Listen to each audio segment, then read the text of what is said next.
19 do livro de Lucas. O livro de Lucas, capítulo 19, nos fala sobre um camarada que virou tema de música que tocou em todas as áreas. É o tal de Zaqueu. Né? Essa música do Zaqueu correu tudo, os caras fizeram de um tudo com essa música do Zaqueu. Né? A música do Zaqueu fala desta narrativa bíblica acerca de Zaqueu. Zaqueu é um personagem emblemático no Novo Testamento, ou no livro de Lucas, porque ele nos fala muito do que nós somos. Aqueles que encontraram em Cristo e na presença de Cristo, encontraram vida e vida em abundância. Zaqueu, vamos ler o texto, depois nós vamos continuar falando. Quem achou, diga amém. Lucas 19, amém? Ih, tá difícil. Quem achou aí, diga amém. Quem achou? Glória a Deus. Lucas 19 diz assim: Jesus entrou em Jericó e atravessava a cidade. Havia ali um homem chamado Zaqueu, chefe dos publicanos. Ele queria ver quem era Jesus, mas sendo de pequena estatura, não conseguia, por causa da multidão. Assim correu adiante e subiu numa figueira brava para vê-lo, pois Jesus ia passar por ali. Quando Jesus chegou àquele lugar, olhou para cima e disse: Zaqueu, desça depressa. Quero ficar em sua casa hoje. Então ele desceu rapidamente e o recebeu com alegria. Todo o povo viu isso e começou a se queixar. Ele se hospedou na casa de um pecador. Mas Zaqueu levantou-se e disse ao Senhor: Olha, Senhor, estou dando metade dos meus bens aos pobres, e se de alguém extorquir alguma coisa, devolverei 4 vezes mais. Jesus lhe disse: Hoje, houve salvação nesta casa. Porque este homem também era filho de Abraão, pois o Filho do Homem veio buscar e salvar o que se estava perdido. Zaqueu, ele é um retrato daquilo que nós somos quando encontramos a Cristo. Interessante sobre Zaqueu, um homem a qual Jesus limpou. A Bíblia assim nos fala que Jesus trabalhou na vida dele. O significado do seu nome era limpo. Interessante isso. Zaqueu significava limpo, mas não para os seus compatriotas. Os seus compatriotas diziam: olha só, ele senta com pecadores, ou seja, com impuros. Zaqueu, cujo nome e significado era limpo, a função desse homem era ser um cobrador de imposto romano, ou seja, era como se ele estivesse aliado ao povo inimigo. Isso gerava muita revolta. Interessante que nós, como população, por muito pouco nos revoltamos com muitas coisas. Isso não é verdade. Basta sair uma notícia e a gente já está revoltado. Né? E quando encontramos coro no público, né? Ou seja, basta alguém levantar uma placa fazendo uma reclamação e a gente já está lá também. Nós gostamos, temos uma certa vontade de reclamar das coisas. Tem muitas coisas que realmente, de fato, nós temos que nos posicionar. Mas às vezes parece que é uma tendência natural nossa de reclamar. Os seus compatriotas taxavam este publicano, ou ele era pecador aos seus olhos. No contexto em que ele passa essa história, Zaqueu, um homem rico, porém era desprezado pelo seu povo. Que contradição, né? Um homem que tinha muitas posses, mas o seu povo não tinha por ele sentimento bom, né? Não tinha por ele uma admiração. Também um pouco do que acontece em nossas vidas. Quanto mais uma pessoa prospera, mais as pessoas olham e dizem assim: tem que ter feito alguma coisa de errado para ter prosperado na questão financeira. Nós sempre falamos que a verdadeira prosperidade vai muito além disso. Mas sempre que alguém prospera financeiramente, basta a pessoa comprar uma coisa nova, já tem aquele vizinho que olha e diz assim: só deve estar... Isso aí mesmo. O irmão já se falou: só deve estar roubando. Mas para ter alguma coisa tem que estar... Nós temos uma tendência também, o ser humano natural tem uma tendência de olhar para o que os outros conquistaram e dizer: não pode ser do jeito normal, porque eu não estou conseguindo. Né? É sempre aquele negócio que nós temos de nos comparar uns com os outros. Sempre estamos procurando nos comparar uns com os outros. Seja no que nós conquistamos, seja no que nós fazemos, seja no que nós falamos, seja no que nós vemos, seja onde nós vamos. Sempre a comparação. E Deus tem para nós coisas melhores. Ontem falava ainda, Deus sabe os planos que Ele tem para nós. E nós estamos muitas vezes nos comparando. Deixa eu fechar essa janela aqui para não ir para o outro lado.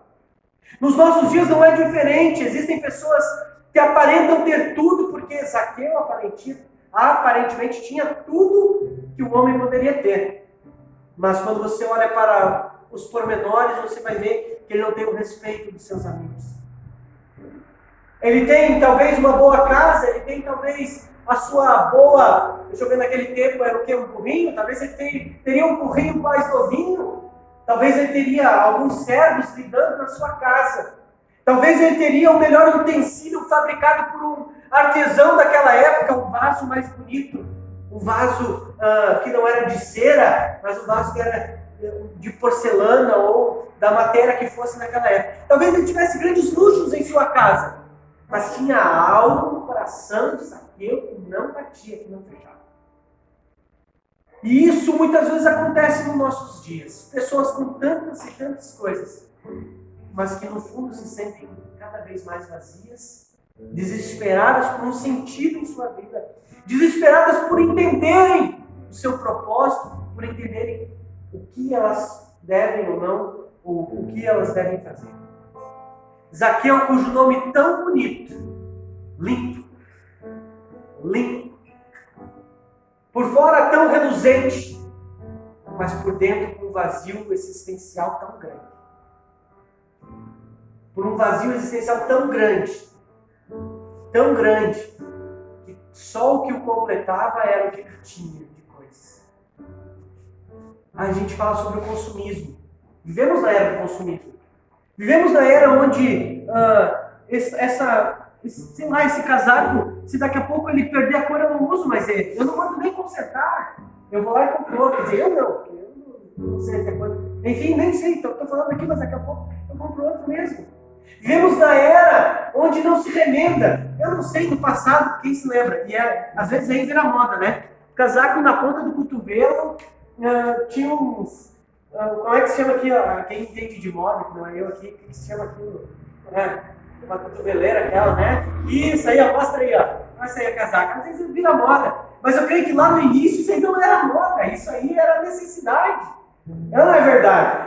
Rasgava essa parte de tanto obrar, então vamos fazer o remendo aqui. E as pessoas continuavam usando. Não estou dizendo que vamos ter que usar os casacos remendados, mas nós vivemos num sistema que bastou uma coisa nos parecer mal, nós jogamos fora e vamos comprar outra, e vivemos no consumismo. Algo tão atual, mas também fazia parte dessa época. Porque tudo que nós percebemos na vida de Zaqueu era grandes recursos, mas um vazio existencial. Então, meus irmãos, quando nós falamos de Zaqueu e falamos de tudo isso que aconteceu na vida dele, nós percebemos que existem efeitos, porque um dia tudo mudou na vida de Zaqueu. Existem efeitos da presença de Cristo na vida do pecador. Eu gostaria de falar sobre efeitos da presença de Cristo, o efeito da presença de Cristo no pecador. Porque sim, quando Zaqueu ouviu falar de Jesus, ele correu para ver Jesus, ele transpôs alguma dificuldade, não porque ele era muito sábio, inteligente, mas porque o próprio Espírito já conduziu ele para aquilo. Então, aquilo dali foi surtido efeito quando ele ouviu falar de Cristo, que salva, que dá sentido ao pecador, que dá sentido à vida do pecador. E um primeiro efeito que nós percebemos de Cristo na vida do pecador está no versículo de número 3, que diz que o homem, ele busca esta presença que ele não compreende. Procurava ver quem era Jesus, mas não podia por causa da multidão, por ele ser de pequena estatura, diz o versículo. O que impulsionava Zaqueu era o efeito glorioso da presença de Cristo, que é quando Cristo passa, nós somos atraídos por ele. Meus irmãos, nós somos atraídos por ele. Nós somos atraídos pela presença de Cristo e começamos a reconhecer o vazio de nossa alma. Começamos a reconhecer que há algo que está faltando em nós. Há algo que está faltando em nós. Talvez Zaqueu entendeu que foi a curiosidade, mas é muito mais esta atração que Cristo gera nos homens e nas mulheres. Esta atração de querer saber quem é Cristo, o que é este homem que está passando, que palavras são essas tão fortes, capazes de mudar uma humanidade. A curiosidade da perspectiva de Zaqueu, mas que nada mais era do que o próprio Espírito conduzindo ele, foi que levou até Jesus. Certamente tem muitas pessoas que muitas vezes vêm ao nosso meio para querer saber o que está acontecendo.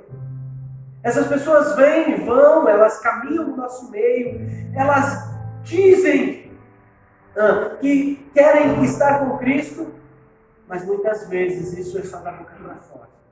Mas tem muitos que vêm assim como nós, e que começam a caminhar e sentir a gloriosa presença de Cristo em suas vidas, e sua vida começa a mudar. Quem aqui teve a vida mudada pelo Espírito Santo? Amém. Por Deus, amém? O que o princípio parecia ser uma curiosidade, nada mais é do que esta busca que o próprio homem tem por algo que lhe defina, por algo que lhe complete, por algo que diga o que ele é. Se você conversar com um filósofo, ele vai falar sobre as perguntas existenciais, ou seja, aquilo que nos motiva a viver a vida, aquilo que nos faz questionar o que eu sou, para onde eu vou, de onde eu vim, o que eu preciso fazer. Essas perguntas que estão lá em nós. Isso é algo que foi perdido lá atrás, quando o pecado encontrou o coração do homem e da mulher e separou-os da presença do Senhor.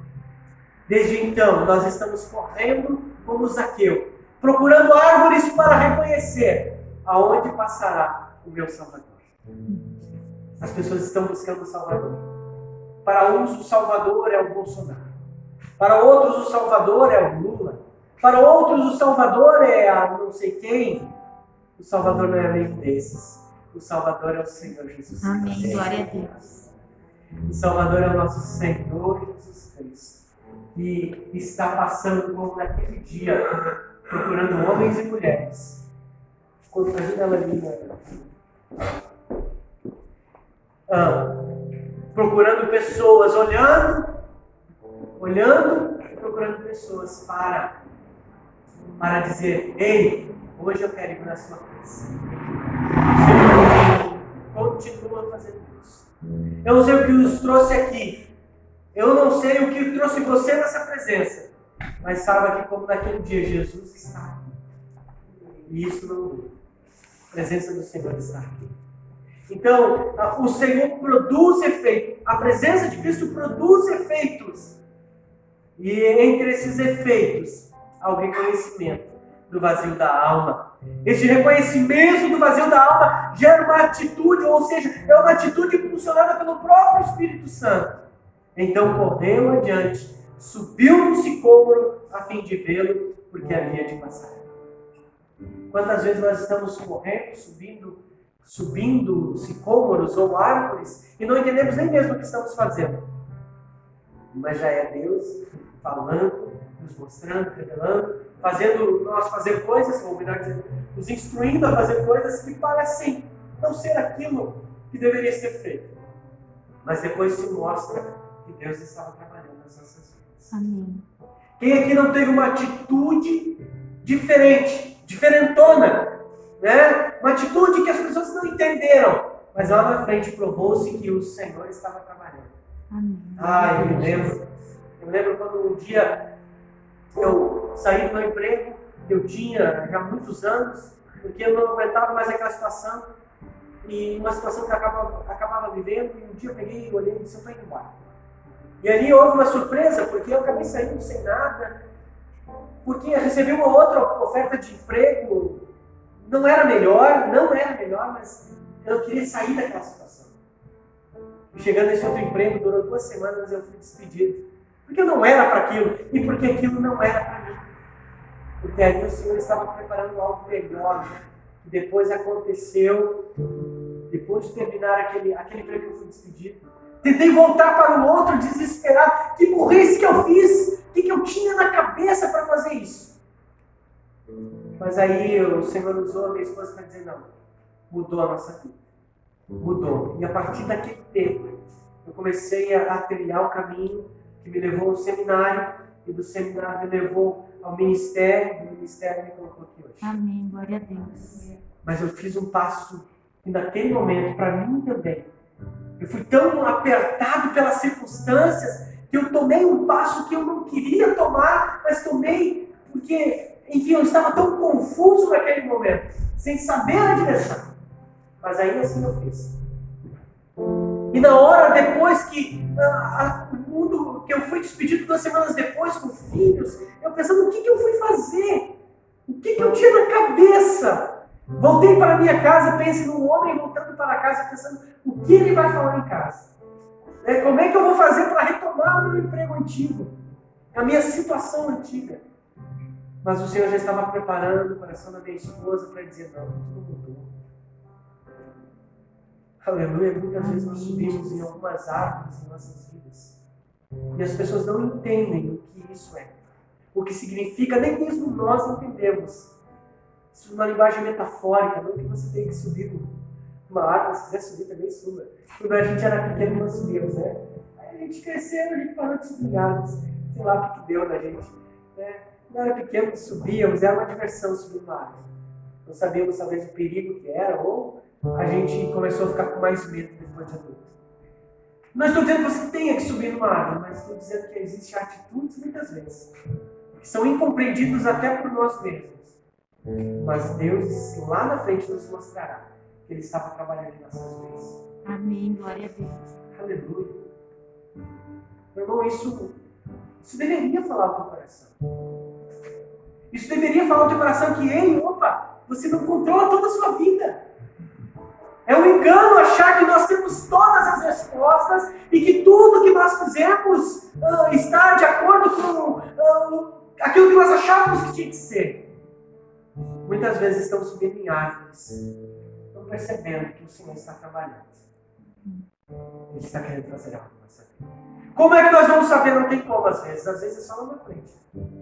Existe um momento nas nossas vidas que só lá na frente nós olhamos para trás e percebemos que era Deus trabalhando nessas coisas.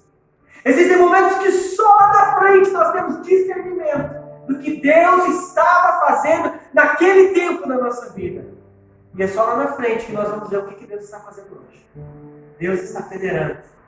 O Senhor está chamando o seu povo à atenção e dizendo, ei, me busque! Ei, venha até mim nesse tempo, porque eu quero sim falar com a tua vida e com o teu coração. Amém? Amém. Essa atitude de Zaqueu, reconhecendo aquilo que faltava nele, foi uma atitude corajosa. Ele não se deixou intimidar pela pressão do povo, nem mesmo pela sua condição de pecador. Vendo que Jesus estava vindo ao seu encontro, abriu-se para recebê-lo. Essa mesma atitude nós devemos ter hoje. Devemos nos abrir para que o Senhor opere o seu querer, o seu propósito, a sua vontade nessas vidas. Essa atitude nós temos. E essas atitudes nos levam a experimentar mais de Deus. Em meio, na cidade de Jericó, naquela noite, somente Zaqueu recebeu Jesus em sua casa. Naquela cidade, naquela noite, somente Zaqueu recebeu Jesus na sua casa. Zaqueu desce depressa e diz, Senhor, eu te aceito em minha casa. Senhor, eu te aceito. Existem momentos na nossa vida que nós devemos ter atitudes, principalmente quando se trata da nossa vida espiritual. Aceitar o presente de Deus para o homem que é o Senhor Jesus Cristo. Pois como está escrito em João 3,16, Deus amou o mundo de tal maneira que deu o seu Filho no dia para que todo aquele que nele crê não pereça, mas tenha vida eterna. Momentos que nós vivemos exigem de nós atitudes de cristãos, verdadeiros, autênticos. É o momento que a nossa fé é provada. E às vezes a gente percebe. E nós somos os primeiros a dizer, se você está na zona de risco, não venha aos cultos. Se você está com o quadro viral, não venha, vamos respeitar, vamos buscar o cuidado. Mas a gente vê muitas pessoas que fazem tantas coisas, mas na hora de chegar ao culto, elas dizem assim, não posso porque lá é perigoso. E se esse for o nosso sentimento, está errado. Aí nós temos que trabalhar. Existem alguns casos de alguns irmãos que me procuraram dizer que a empresa foi enfática com relação ao seu cuidado para não sair para lugar nenhum. E eles têm cumprido de fato isso, essa orientação. Mas com o coração apertado, nos perguntando, pastor, o que eu faço? Eu digo, meu irmão, não vou botar mais uma pressão no teu coração. Se esta é a circunstância de fato, e se você não pode de fato fazer nada, a gente entende. Mas não é a verdade de todos. Tenho conversado com muitos colegas pastores, e a grande verdade é que o povo, há um mês atrás, quando estava tudo fechado, dizia, eu quero ver a igreja abrir de novo. Eu quero ver a igreja abrir de novo, que abra a igreja, tem que abrir, o governo tem que abrir a igreja, tem que abrir. Mas aí chega na hora, as pessoas, qualquer coisa é motivo para não estar aqui. Estar aqui é importante para a nossa saúde espiritual. Amém. Essas paredes não são igreja, mas quando nós nos reunimos como igreja, aqui há algo de espiritual nisso. Esse é o corpo de Cristo. Nós não idolatramos o templo, até porque amanhã, se esse daqui se tornar pequeno, nós alugamos o maior. Se aquele 6 meses se tornar pequeno, nós alugamos o maior. Até comprarmos, fazermos, não importa. As paredes não vão segurar o crescimento da igreja. Amém. Então não é isso aqui, não é esses pilares, mas é esse um povo junto, olhando no olho do outro e orando uns pelos outros. Dizendo, eu faço parte de um corpo, não estamos sozinhos. O Senhor Jesus entrou na nossa casa um dia, comentou na casa de Zaqueu. O efeito deste entrar, dessa presença de Jesus na nossa vida, é que Ele nos mostra que sem Ele nós não somos nada e precisamos estar no meio da família da fé. Um segundo efeito que eu falo, que nós percebemos nessa narrativa, é que onde Jesus entra, a presença de Cristo nos leva ao arrependimento. Não há como estarmos na presença do Senhor de fato e não nos arrependemos. Zaqueu se arrependeu dos seus pecados, pois a presença de Cristo nos constrange a sermos pessoas melhores. Pois Ele é santo, Ele é Deus. Devemos reconhecer nossa condição de pecador, pois só quando conhecemos o peso do nosso pecado, entendemos o amor divino e a graça. Versículo de número 8. Zaqueu se levantou e disse, Senhor, resolvo dar aos pobres a metade dos meus bens. E se em alguma coisa eu tenho defraudado alguém, restituo 4 vezes mais. Não existe conversão sem arrependimento. Devemos nos arrepender dos nossos pecados todos os dias, deixando para trás tudo o que passou e olharmos para a presença do Senhor Jesus, autor e consumador da nossa fé. Não existe como estarmos na presença de Deus sem sermos confrontados com o nosso pecado, pois Ele é santo e nós somos pecadores.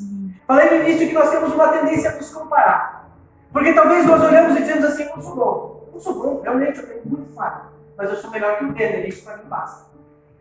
Não é porque o Denner faz isso, o Denner eu sei da vida do Denner, e olha a minha vida, eu vou na igreja, o Denner vai lá de vez em quando na igreja, às vezes ele não vai na igreja, às vezes ele vai tocar lá no barzinho, às vezes ele vai tocar em outro lugar, não sei. Eu sei da vida do Denner. Hã? Em nome de Jesus. É uma brincadeira, né? Então nós temos essa tendência a nos comparar com os nossos irmãos. E dizer, não, eu posso não ser bom, mas eu sou melhor que ele. Aliás, ninguém é bom, né? Mas nós olhamos e dizemos assim, eu não presto muito, mas eu sou melhor que o outro. Na verdade, nós devemos comparar nossa vida com a vida de Jesus. Amém. E aí aperta o carro. Porque se alguém que nós temos que ser imitadores, é de Cristo.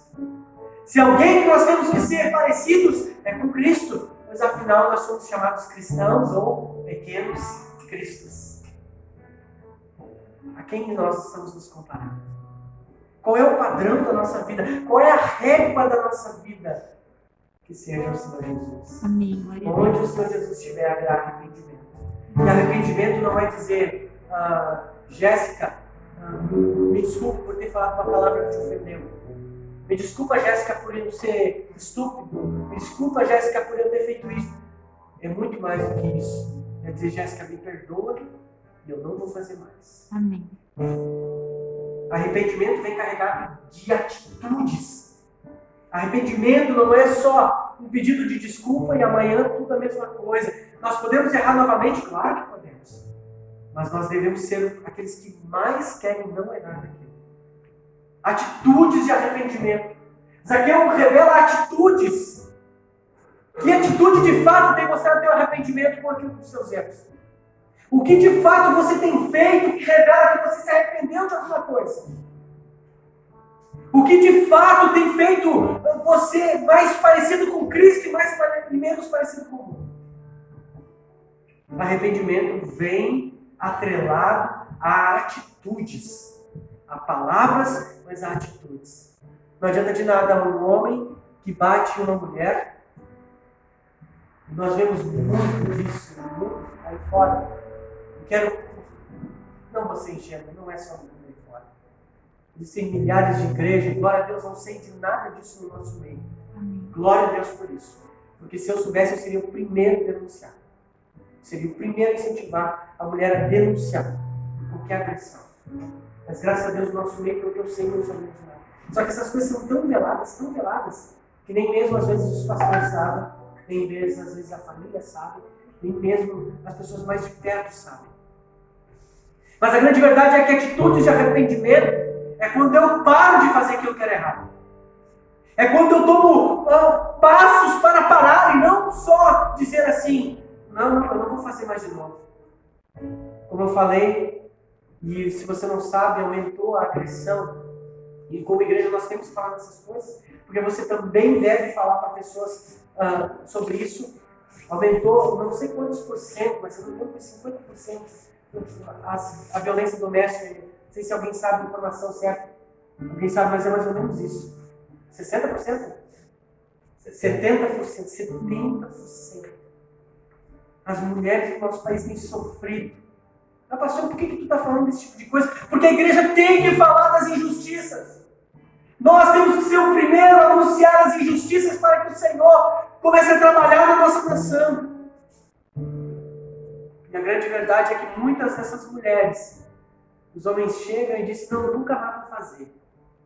Nunca mais vou fazer. Mas basta alguns dias e tudo vem à tona. É verdade ou não é? Estou falando alguma besteira? Você já não ouviu um caso de alguém assim? Não vou perguntar se alguém passou, porque seria muita indiscrição. Mas a verdade é essa. Pelo menos a que nós sabemos, quando nós resolvemos sair da nossa bolha, de que tudo está bom. Às vezes nós vivemos numa família onde tudo está sendo abençoado, e glória a Deus que a tua família é abençoada, mas se a gente às vezes sair da nossa bolha e olhar lá para fora, a gente vê. Quando eu digo lá para fora, eu digo também reconhecendo que muitas vezes, em muitos casos, elas estão dentro do nosso ambiente e às vezes a gente nem sabe. Meu irmão, minha irmã, o verdadeiro arrependimento vem atrelado de atitudes. Dizer que está arrependido e não mudar, não adianta. É nós nos enganando. É nós enganando outras pessoas, achando que estamos enganando a Deus. Atitudes de arrependimento. Que essa semana eu volte para minha casa, nem que seja uma palavra, batendo na minha cabeça que atitude que eu tenho que ter para que nessa situação eu mude a minha vida. Porque, ei, meu irmão, minha irmã, se nós não tivermos atitudes, aquelas coisas que estão erradas na nossa vida hoje vai continuar errado. Não vai se resolver sozinha. Deus nos ensina através da sua palavra os passos. Fala sobre suas promessas, mas requer de nós as nossas atitudes. E por último, nós percebemos, não menos especial e não somente isso, mas por último nós percebemos, no versículo 9, então Jesus disse, hoje houve salvação nessa casa. Glória a Deus. A casa, a presença de Jesus salva não somente a pessoa, mas ela salva também aqueles que estão na volta dela. Amém, Jesus. Uma casa pode ser transformada pelo poder do Espírito Santo. Aleluia. Uma família pode ser transformada pela presença de Deus. Ah, que alegria! Que alegria é ver irmãos e irmãs dizendo, a minha casa foi transformada, pastor! A minha casa está diferente! O meu marido está diferente, a minha esposa está diferente, os meus filhos estão diferentes. Pastor, as coisas têm crescido, as coisas têm melhorado. Pastor, o Senhor está operando milagres na minha família. Que alegria, meu irmão! E Ele faz. Ele transforma. Ele modifica. Ele salva. Antes de Jesus entrar na casa de Zaqueu, a vida dele era vazia, sem alegria, algo lhe faltava. Isso era Jesus. Jesus, autor e consumador da nossa fé. Isso era Jesus que faltava para ele. Jesus quer, pode salvar as nossas vidas, a nossa casa, a nossa família. Não vá para casa sem que você tenha confiança e convicção de que o Senhor Jesus está indo com você. É Ele, por Ele, para Ele. Isso requer de nós algumas atitudes. Tudo isso são efeitos da presença de Cristo. Nós reconhecemos que sem Ele não dá. Sem Ele não dá para viver. Nós nos arrependemos de tudo que nós somos com atitudes. E nós recebemos a salvação em Cristo Jesus. Amém, Jesus. Glória a Deus. Mesmo que tudo acabe hoje. E não vai acabar. Não vejo por aí, biblicamente falando, a palavra de Deus diz que este é o princípio das dores. Então é só o início. Esse acaba. É só o início. Mas nós vivemos pronto para que isso aconteça.